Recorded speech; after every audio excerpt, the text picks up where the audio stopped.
Greetings, everyone. This is Gerard, editor-in-chief of Filipino Soul Magazine, aka SGIB Magazine, stand for Soldiers Got Intentions.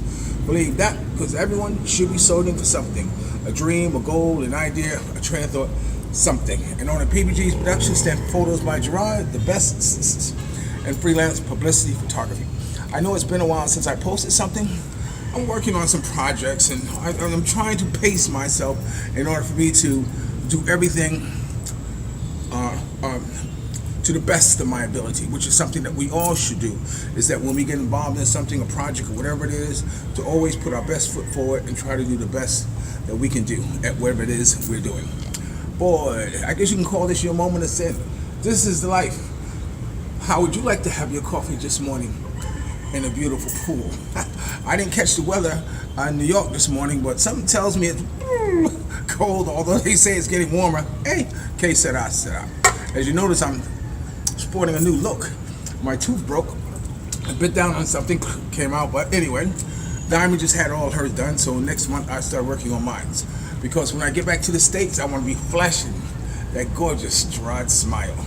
Okay, first thing I want to say is I'm going to give a shout out and prayers to Florida, where they just had another school shooting.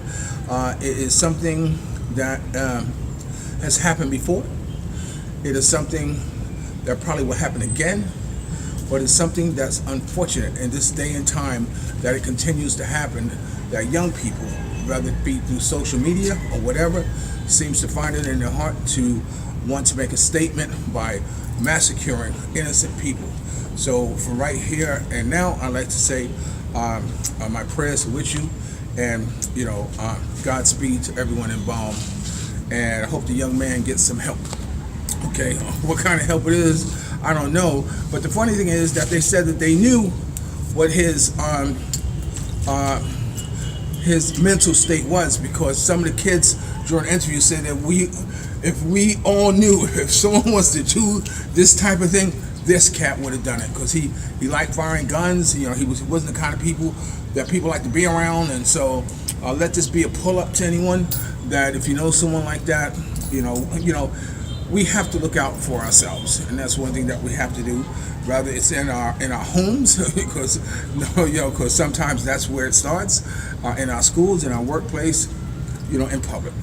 But anyway, I wanted to share a couple of things with you, because it's funny. I got in the elevator the other day, and it was this Jewish guy. Jewish, Jewish, Jewish guy, and he got in the elevator, and I said, Shalom. Right? He says, yeah, right. Because that's the greeting in Jewish, Shalom. So I said, and what do you say to me? He looked at me like this. What's up, motherfucker? he started laughing. So, it always makes me wonder, is that if around the world, you have different languages, like Buenos dias, hola, my butang, Russian is, oh my God, I can't believe I forgot the Russian, but there are a number of different languages. Konnichiwa, anyway. But what would be the American black greeting if you wanted to really get into the culture and say hello? So would be, what's up, my nigga? Or to make him feel at home. What's up, motherfucker? You know what I'm saying? But anyway, I want to talk about a couple of things today. I want to talk about what's happening here in the Philippines, because the Philippines is not only is the most happiest place in the world, as according to CNN. I keep saying that on my posts and everything, because I don't want you to forget it, and I don't want it to be forgotten that this is where I am, the happiest place in the world. It's not without its problems, but I want to first start off with the arrogance of, come here, show your teeth. Smile, show your teeth. There's Diamond. She has a Christmas. She has a birthday. She has a Valentine's Day. Everything. She has everything.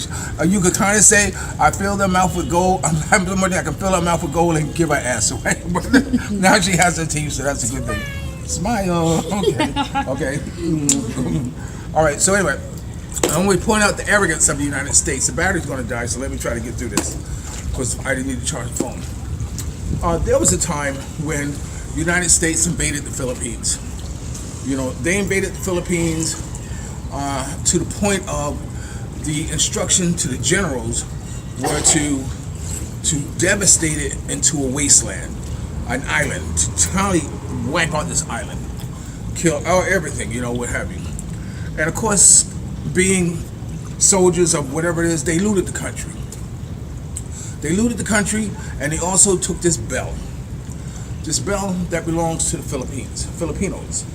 Not only does it represent something for them and what they went through, but then again, it also represents something to the United States of the lives that were lost for Americans. But the point of the matter is that it belongs to the Filipinos. Now, President Duterte is like saying, look, we want our bill back. You know what I'm saying? It's ours. You know what I'm saying? You son of a bitches, this is the language he used. He has nothing to do with this. This is ours. You took it, you looted it, we want it back. And don't you know, a couple of congressmen have the nerve to say that we would give it back once you improve your human rights on killing drug offenders and drug users. Can you imagine the arrogance, the gall of saying, okay, yeah, once you improve your human rights against drug trafficking, against, what you're doing, to clean up your country against the drug epidemic that's plaguing the Philippines. That's like saying, oh, United States, okay, we'll give you back your property once your police officers stop killing unarmed black men. Okay, well then, what time frame are we talking about before we get the Statue of Liberty back? If they took the Statue of Liberty back, well, 6 months or a year, 10 years, whatever. But the gall to want to hold something that belongs to the Filipinos and attach it to. See, Congress is so used to making deals, or our government is so used to making deals. Just like they said, okay, we will allow DACAs, which is the children of immigrants who come to the country, to stay in the U.S. provided that you give us so many billions of dollars to build a wall. Why must it always have to be like that? So many people are against the wall. So many people know that the wall would do nothing, because they can't do it to the point where they can guarantee, people crossing into this country illegally, especially when a lot of them go underground. So, yeah, it's unfortunate that there always has to be some type of deal. There always has to be some type of concession. You have to approve something unfavorable in order to get something favorable passed. And that's kind of like the way our government goes. Like, for instance, here right now, President Duterte, they have this thing with overseas foreign workers, the OFW. They just allowed amnesty. It's not the first time. He's done it before, because they did it when I came in before, especially working in Kuwait, to come back to the country who are there illegally, and give them free amnesty, give them the plane. Even the Filipino Airlines would say, we'll bring you back. Just come. And President Duterte would be at the airport for however long he is, and he gives them all envelopes with 1,500 pesos, 1,500 pesos, 15,000 pesos. 15,000. First time it was 5,000, but now it's 15,000. I wonder if China and Russia had something to do with that, with the extra money they've been given to the Filipinos since the Philippines turned down the UN. No, that's the UN. I can't remember. The AU. I think the AU. Something. $2 billion in aid, and the Filipinos turned it out a few $1 billion in aid, but the Filipinos turned it down because they knew it was going to come attachment with them coming in and telling them what to do. Jerry. Whenever I find myself talking too fast, or my thoughts start running together, I need to stop and pause and say Jerry 3 times or a few times. Jerry was the first black limousine owner in Los Angeles. He was a close confidant and friend to Bonnie Hilton Sweeney, who was the founder of the pre-Grammy party. And we know there's a heaven up above. She's teaching people how to network. And she was also close confidant and editor-in-chief of The Godfather's Soul, Mr. James Brown's magazine, The Truth. And I was East Coast representative of that. And I don't know if I mentioned, but the founder of the pre-Grammy party. She needed to be in the history. He told me I talked too fast, so I'm slowing it down. So anyway, he has provided this incentive for them to come back to their home country, the Philippines. Now, what makes this time different is that this is on the heels of an investigation of a Filipino worker, a woman who was working in Kuwait with a family, husband and wife, had a daughter, and she was found dead in a freezer. The couple was already under investigation because of legal. I think they had like a 90-day jail sentence hanging over their head, but so they decided to bounce to Syria. But when the owner of the complex finally got court ordered to go inside and open the door and go into the place, what they found in the freezer was this young woman, and it was prompted by her sister, who had not heard from her here in the Philippines for a couple of days. So this pointed out some of the abuse that was going on with overseas foreign workers. I'm sure it's not just the Philippines. I'm sure it's anywhere where a country hires, the poor people of that country to invite them to their country to work with an understanding or a dream of having a good life. God knows we know all about that. Although we weren't guaranteed a good life, it was just you come, talking about slavery. So anyway, so one of the things off the back was that was been a big thing, and President Duterte has says that they will no longer issue passports for Filipinos to go to Kuwait because of the alleged mistreatment of Filipino people. So that was something else. In the Philippines, I watched this program called Investigation Asia, and it talked about abortion. I was really surprised at how abortion is outlawed in this country, legal or illegal. In fact, even a doctor doing it can be held in the jail and be accused of committing a crime. And even a woman who is pregnant, who may have a miscarriage, can be mistakenly accused of using abortion pills to have an abortion. So, and most of it is from the Catholic Church, because the Catholic Church is the dominating factor here in the Philippines. And anybody in the law or in a government position who would approve this or want to sign on this is like committing political suicide. So as a result, there are a lot of women who are killed, who die unnecessarily, or there's no contraceptions. I mean, there are some, but it's frowned upon from the Catholic Church to use them. They feel abstinence is the way to go, which of course abstinence is always the way to go. But given today's standards and how likely it is to have young people today to adhere to that policy. They just had something here. I read in the paper that they had a problem with counterfeit money. And how the counterfeit is. I think it's like a 500 peso bill was only like 150 pesos. 1,000 is like I don't know, like 150 something like this. And that it was so good that they had to call in people to verify that it was counterfeit. But the interesting thing is that when they went to raid the house, someone had said that this is a house that that does this, and that prompted the investigation. But it's always interesting when you hear about a raid here. When you hear a raid here, whether it be drugs or rather be, and I want to give my condolences to a lawyer who was just ambushed. Thank goodness that he was able to protect himself, and get and taking care of his attackers. But anyway, when they raid the place, they find the money, stacks and stacks of money.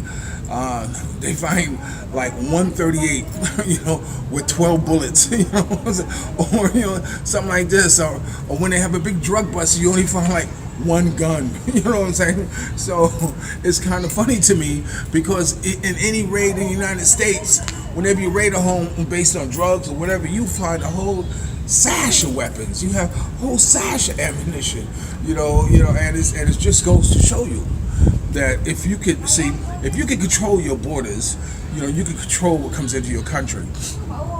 And as a result, the Philippines, they don't have the massive amount of illegal guns. They might be. I may be wrong. I'm just going by what I read in the paper. But they don't. You don't see it all the time whenever they are executing a search of a suspected lawbreaker, who the normal procedure or the normal hardware for that illegal activity is guns.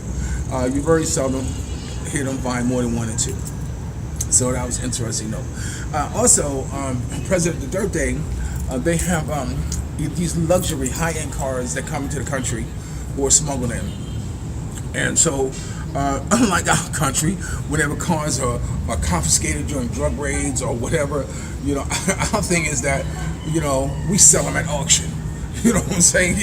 So there may be an incentive to bust a drug dealer or something like this who has, all these luxury cars, because they're going to go to a police auction, and why not? I like to be driving in style for a fraction of the cost.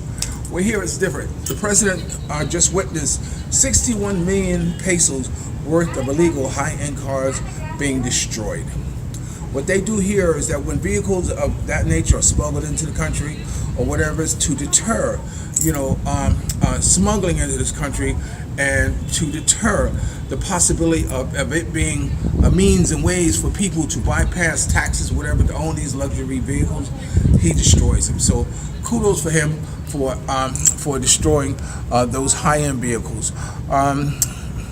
Okay, and also, the president had mentioned that, talking about President Duterte here in the Philippines, he had mentioned that, he is so hard on drugs that he told, mayors of other communities that say, look, you better be doing something about your drugs.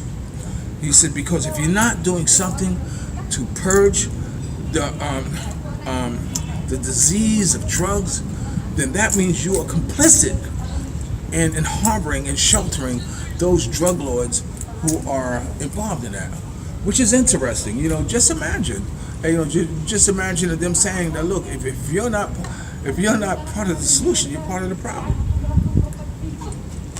And he says that if you're not doing nothing, he says, then you are doing something.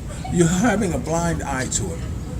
He went on to say if you have a police officer involved in the drug activity, kill him. You know what I'm saying? And this is, I guess, what the world is up in arms about, because that's how strong he feels about drugs that's hurting the Philippines. Now, I know some might feel it's kind of harsh, kind of that goddamn, but then, it gives you something to pause and think about. I am here in the Philippines. I'm safe here from my own demons and things that may plague me, or the temptation or the lure of. I've been here almost a year, and not one person has approached me to sell drugs. And you know what? I like that. I like that. I've done so much for myself. I've done so much for the people around me. I've done so much in the States, because that aspect of my life is not there anymore. And there's so much that you can do. And Americans, there's so much you can do if you stop doing drugs. So I implore you to stop doing drugs. I kind of made some footnotes here, and I wanted to make sure I touch on everything. Okay. Now we have to think about fake news going on. And here in the Philippines, they're passing a bill to penalize those officials who publish fake news. And they have someone from the Duterte's cabinet, I believe, that says that if they pass this bill, he will resign, because he says, you cannot penalize someone for writing fake news, I guess, because after all, it's still freedom of the press, freedom of speech, and what have you. So the Philippines is facing its own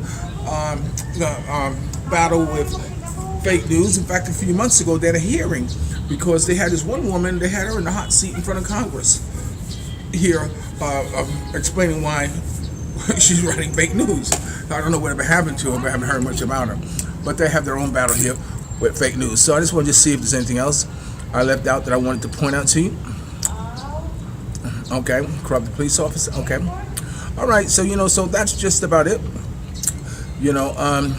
This is Gerard, editor-in-chief of Filipino Soul magazine. Remember, dreams are nothing more than plans awaiting action. Never disrespect the elderly and always pull someone up. And sometimes you're the only one to see your vision. And the best for your vision in life is to live good.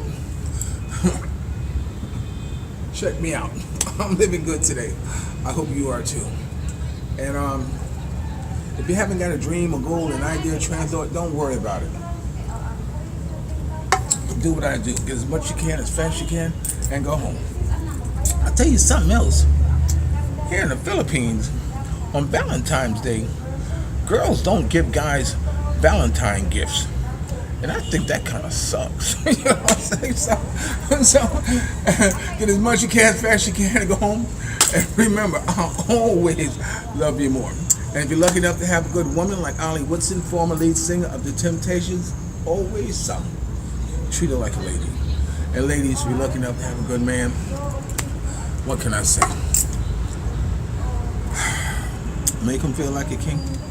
I'm sure he deserves it. I'll talk to you later. Peace.